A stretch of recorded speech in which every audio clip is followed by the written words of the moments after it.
What is going on, guys? We are back with episode 2 of That's Just Our Opinion, and today the subject is Lexus, and more specifically the LC500, which is the new kind of luxury coupe that they came out with, and this is, I think, and Matteo thinks too, a really good step towards the future of Lexus, and getting like Toyota. Like I said, Mathieu and Matteo back again. Yeah.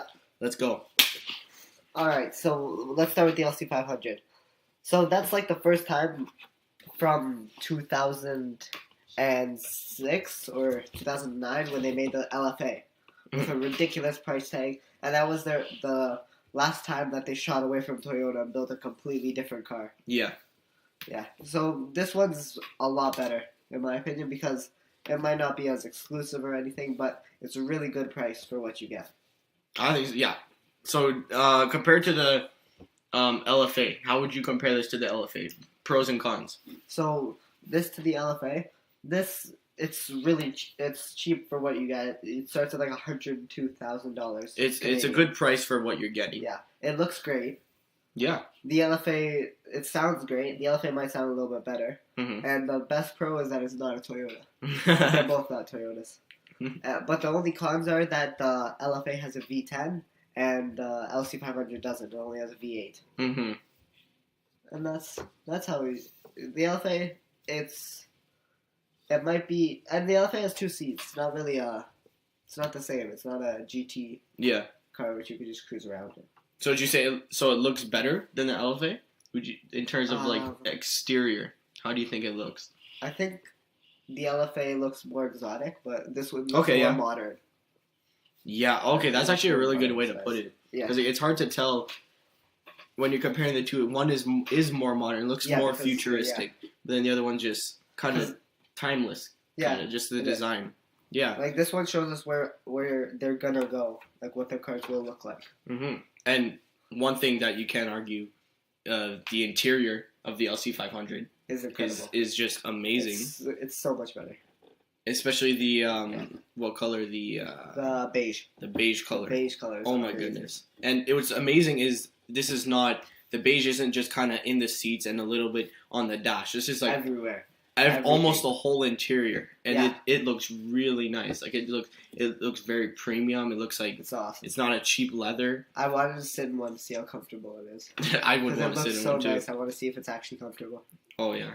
Yeah. And it's just I feel like the experience of just sitting in that and seeing all like the leather and just even from the outside too, amazing. It's just amazing.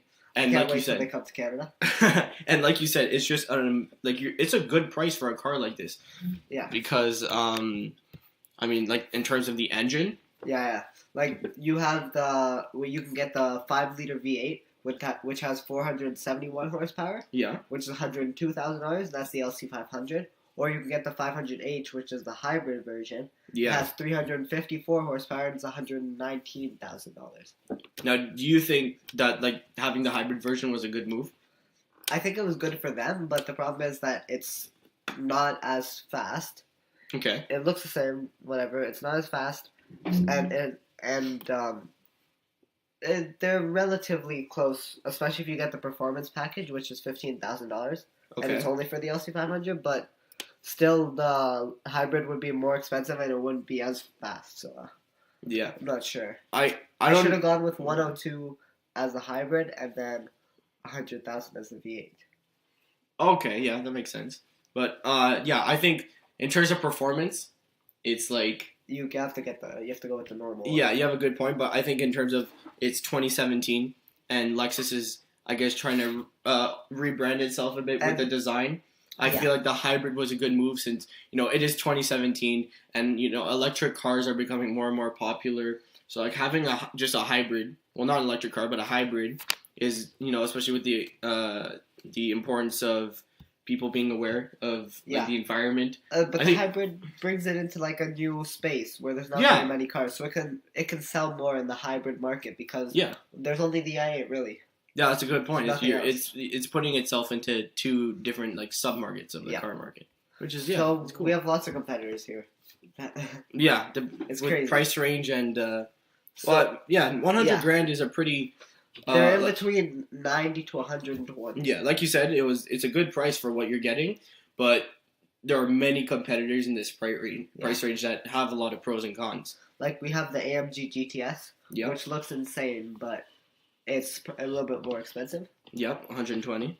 Yeah, and we have the BMW i8, which is just around another 120. And that would go especially with the hybrid. Those would be really close competitors. Yeah, I'm not sure. They both have 4 seats. In terms of the hybrid space, yes. Yeah, that's the only other one that could be in the hybrid space. You could get a Maserati Gran Turismo, but that's like a whole. That's pretty good competitor too. But they're quite a bit more expensive, so you have to get a used one. Yeah. And you can get a Lamborghini Gallardo, but it has 2 seats and it's gonna be 10 years old. Yeah. Yeah. Yeah. Then there's the Viper, but that has 2 seats.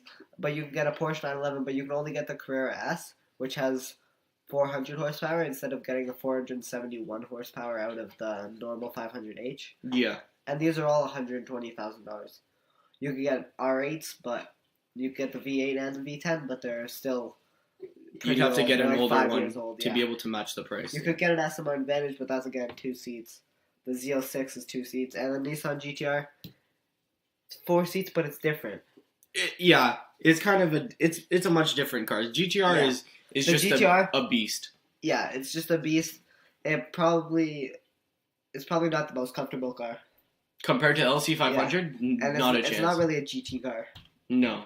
So the LC500 is just in a different spot than the GTR. So the LC500 it's like a luxury coupe, and then the GTR is just a beast car that you can drive on the track.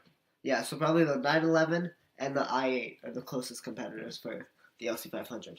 For sure. I mean, in terms of competitors, I don't know. Pretty much with the newer cars, newer competitors, like if you're looking at 2017 cars and compare it to the LC500. Pretty much the only real competition would be the Corvette and the AMG GTS. Just if you're not going to get like a 10-year-old, 5-year-old car. Yeah, the GTS is great. But again, the Corvette is like it's a different car. It's a different car. Yeah, and the GTS is like maybe a bit closer. Yeah, but the GTS is, I think it has more power, and you're still have to get a used one. For sure. You can't get one compared to these brand new prices. Like, once these start to drop at, like, 90, they'll be amazing. There will be no competitors at, like, around $90,000. Yeah, so I think Lexus did a good job of kind of separating the LC500 and also the hybrid version kind of from the competition and just putting it in just a different kind of world in terms of what it can do and what it offers compared to other competitors in this price range. Yeah, so now let's talk about like the performance package, which you can only get for the LC500 with the V8. Okay. It comes with a slip differential, which will make turning a lot better, and you can put all the power down. What do you think about a carbon fiber roof? I think a carbon fiber roof is really cool.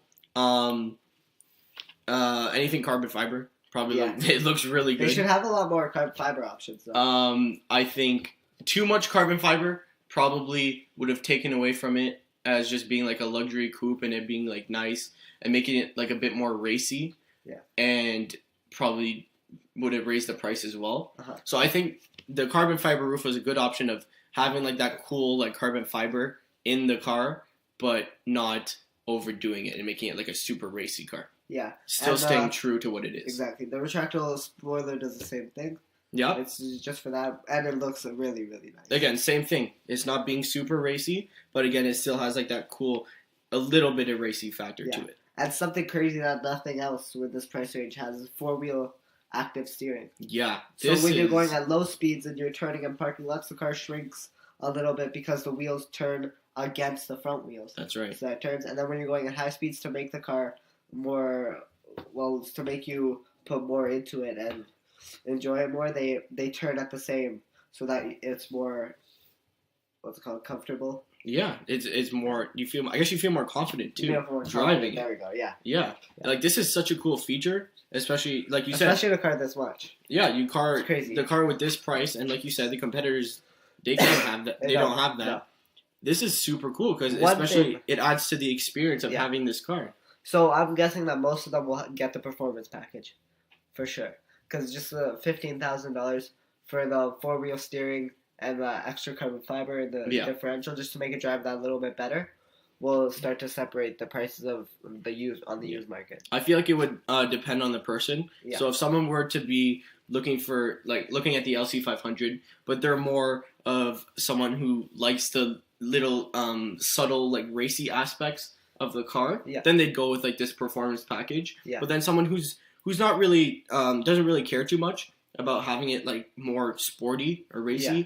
They like the luxury of it, and they like the experience of sitting in this super like luxurious and cool looking car. Then they'll just go with the non-sport package. Yeah, but this is a smart idea because it's the only package that's available. Oh yeah. And if you want any of these, you can't. It's not like BMW or Mercedes. You can't get them separately. You're gonna have to just buy the package. Yeah. Get everything. But one thing that should be standard is the 8-way power adjustable seat. Because like something at this price range, you shouldn't have to manually move it or have just a couple ways that it moves. So the 8-way power adjustable seats are not an option. They should be standard on the standard car, which, like you said, and I would agree, it's not. It should be standard because you're looking at this car and you're like, okay, this is super luxurious, and you're gonna go look super on the nice. Used market. You're gonna see used Maseratis, and they're gonna have the same. Oh my goodness, yeah, cars that are like 3 years older are gonna have that. Older and around the same price will have it. So yeah, I mean that is a small price you have to pay. Or they should make it separate. They should have just the seats where you can buy just the seats. Because I think that's a big option where people would go and get it. Yeah, no, that was definitely that's something a bit of a road bump there, but it's not. I don't think it's a huge deal because you'll probably sit in the seats and think it's comfortable either way. Yeah, as long as it's comfortable, hopefully. Yeah. So let's talk about like the rest of the Lexus lineup to end this off. We got the Lexus CT, which is like their Matrix. It's the tiniest one that they sell. Yeah. And I read an article where they were gonna shut it down because it was just terrible. Even the people that had it was terrible. Yeah. Even the people, they didn't want to sell it. They'd convince you to get an IS because of how bad it was. Yeah. So I think they should just drop that and make a new one instead of going off a Toyota base. Yeah. Then we have the Lexus IS, which most people buy. Because that's the mid sedan. That's the one that competes with the 3 Series, the Maxima, everything in that segment, which most people buy from that segment. Yeah, it is a bit pricey, but especially for. Again, like the competitors, you're saying like the Maxima, but again, it is like it is a Lexus, so it is if more Toyota luxurious. It probably would be the same as the Maxima. Price, but again, it is to make it a Lexus. Then it is a good option if you're looking for a Lexus. Yeah, especially used because they drop so much. Yeah, and you have the RC. Yeah, which is the other only interesting car that I find from the Lexus. Yeah, but the problem is. For $50,000, okay, great. That's a great car. But you go to the RCF for $85,000, you may as well get an LC. $15,000, not get the performance pack, and just get a base LC. They both have 4 seats, and I believe that they have the same V8, but the LC has more power. And it looks better and probably feels better too on the inside. Exactly. Yes. And people will think it's more premium because it's a higher up car. Oh, yeah. You were going to buy a bunch of packages for your it definitely RCF, looks more premium. Which was going to be the same price. Oh, yeah. Yeah. Yeah. So we have the ES, which I believe to be one of the worst ones. Because, especially on their website, they have a picture that is terrible. I don't know, $43,000, it's a bit bigger than the IS, but the price you get more. The IS is just a better option. The IS I feel probably, like ES is just... Save the $3,000. Save it. Get a better looking car. Or go to the GS, which is the next step up. Or a GS, yeah. Which they should just drop the ES because I don't think there's really a point. There's no mid segment because the GS isn't their largest, so they have 2 middle cars. I don't understand why. Doesn't make sense. Yeah. Drop the price a little bit and then get rid of the ES. Yeah, I agree. ES should be dropped. Yeah, for sure. And then you have the GSF, which is insane. But so again, step up from the GS. Yeah, you want the 4 doors, okay. Instead of getting the LC, you're probably going to end up with the GS. But there's so many competitors in that 4-door. But it's crazy because it's $100,000. Yeah. And you can get an M5. Right? You could go with a brand that more people recognize to be premium and higher quality. Probably better performance too. Yeah, probably. And then you have the LS. And you're getting into like the LC price range, almost. Yeah, you're a couple options. You're in the LC price range. Oh yeah. And then there's the LS. I don't even know what they've done. They haven't. It hasn't looked like it's been updated for so long. Yeah, no, LS is definitely not a car I'd go with. No, and they only have two options. They have a long wheelbase and short wheelbase. They don't have any other engine options. There's just one engine. Yeah. A V8 with 360 horsepower, which doesn't make sense. Why are you gonna put a V8 that wastes gas for just 300? For 94 grand. Exactly. Starting at 94. Even starting at and then 130 for the long wheelbase version. Yeah. That's LC 500 territory. That's past. That's past you. That's past a fully loaded LC. I mean, understand it's a sedan, but I mean the LC 500 has the seats in the back. And, but LC 500 is your holy grail. Oh yeah. It's supposed to be. It's supposed to be the highest car. So then I know. So then how come some of the cars? There's two cars that are more expensive than it. And and the biggest SUV that they have, which doesn't make sense to me. And again, the 360 horsepower. You put a twin turbo inline 4. Mercedes is doing it in the CLA. It's true. Yeah. It has 375 horsepower. Why are you gonna put a big V8? Nobody, unless you're making big power, nobody really looks. Oh wow, look, it's a V8. Yeah. And it is a sedan. Yeah. Yeah. So now we have the SUVs. You have the NX, which for the price is okay, but you could probably get a Q3. Which would be the same price, which I personally would like better. Yeah. Then you have the RX, which is what most people buy. Yeah. It's a little bit pricey. 55, starting at 55,000. Starting at 55 is a little bit expensive, but yeah. If people are buying it, it's common for Lexus. Yeah. And then you have these two at the end. The big ones, the GS and the GX and the LX. Which they should just stop here. This is their biggest one. They should just keep it. But I still don't understand. They put the same V8 with even less horsepower. 300 horsepower. It's a giant. And a bigger car. It's a bigger car. Yeah. It's a heavier car. Yeah. So in conclusion, I think. And it has 7 seats. You don't need a bigger. You don't need a bigger car than the next car, the LX, which is their ginormous one that starts at $108,000. That's LC 500 territory. It's again over the LC 500, which the LC like you said is the holy grail. Yeah. And this one has 8 seats. I think they should just drop a 8-seat option in the GX and get rid of the LX. Yeah. Or drop the price of the LX and get rid of the GX. There should be nothing. Personally, I think that should be over the price of the LC. Because if you want the LC to be your top car, then people that buy it and then they stop at a stoplight and there's an LS that pulled up beside them, the person in the LS will probably have more money than them. Oh yeah, they would just save much more money. They would be like, no. Yeah, I don't want that to happen. Honestly, I think so. The LC 500 is a good step for Lexus towards kind of, I guess, rebranding themselves, and like you said, it's a good price range compared to like all the cars we were naming here, overpriced, and there's like 2 middle vehicles in each type of car. So LC 500, I think if this is where Lexus is going and kind of going towards that, maybe repricing their things and rebranding and kind of figuring out what cars they want to keep and what cars they should drop, LC 500 is an excellent start. Yeah, it's making to a great start. So there was only 3 problems that we had then, right? Or 4. Yep. We dropped that CT and started with a new small car. Okay. We would get rid of the ES because you're not going to have 2 middle sedans. That's right. And there's not even an ESF. There's not even a sport version. And then we drop the GX and lower the LX price. Or drop the LX and put an 8-seat option on the GX. And we'd have to make the LS would have to be cheaper. Because definitely. The LX long wheelbase would have to be cheaper because you don't want it more than the LC. Exactly. Okay, I think that's good. I think so like I said, Lexus, if this is the way they're going, starting from the LC, this is excellent, but like we said, LC, that should be that holy grail Lexus car. There should be nothing. And everything that Lexus has should be below that. Yeah. If not close to it. All right, guys, so remember, like, subscribe, and we'll see you for podcast number 3.